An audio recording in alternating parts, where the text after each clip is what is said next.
Hi friends, AH മീഡിയയുടെ പുതിയൊരു latest informative educational വീഡിയോയിലേക്ക് സ്വാഗതം ചെയ്യുകയാണ്.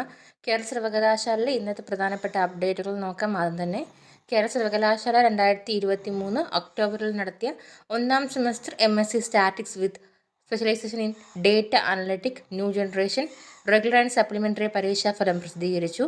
സ്ക്രൂട്ടിനിക്ക് www.slcm.keralauniversity.ac.in മുഖേന ഓൺലൈനായി 2024 ഏപ്രിൽ 1 വരെ അപ്ലൈ ചെയ്യാം.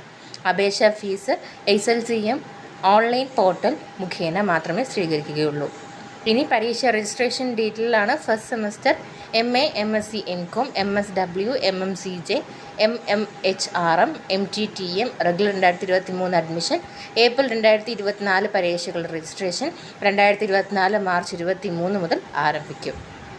ഇനി പരീക്ഷാ തീയതിയുടെ പുനഃക്രമീകരണമാണ്.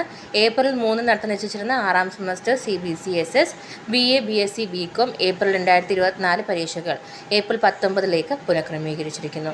പരീക്ഷാ കേന്ദ്രത്തിനോ സമയത്തിനോ മാറ്റമുണ്ടായിരിക്കില്ല. അതുപോലെ മറ്റ് പരീക്ഷകൾക്കും മാറ്റമുണ്ടായിരിക്കില്ല. ഇനി കേരള സർവകലാശാല 2024 ഏപ്രിൽ 3 നടത്താൻ നിശ്ചയിച്ചിരുന്ന ജർമ്മൻ A1, ഡ്യൂഷ് A1 പരീക്ഷാ ടൈം ടേബിൾ പ്രസിദ്ധീകരിച്ചു. 29 ആരംഭിക്കുന്ന 7ാം semester bachelor of design BDes പരീക്ഷ ടൈം ടേബിൾ പ്രസിദ്ധീകരിച്ചു. ഇനി സ്ക്രൂട്ടിനി ഡീറ്റെയിൽസ് ആണ്. കമ്പൈൻഡ് 1-2 സെമസ്റ്റർ BTech 2008-13 സ്കീം പരീക്ഷയുടെ സ്ക്രൂട്ടിനി അഭ്യാസം പറ്റിയിട്ടുള്ള വിദ്യാർത്ഥികൾ ഫോട്ടോ തിരിച്ചറിയൽ കാർഡും പ്രസ്തുത പരീക്ഷയുടെ ഹാൾ ടിക്കറ്റുമായിട്ട് 2024 മാർച്ച് 25 മുതൽ 27 വരെയുള്ള പ്രവർത്തനങ്ങളിൽ റീവാലുവേഷൻ EJ 7 സെക്ഷനിൽ ഹാജരാകേണ്ടതാണ്.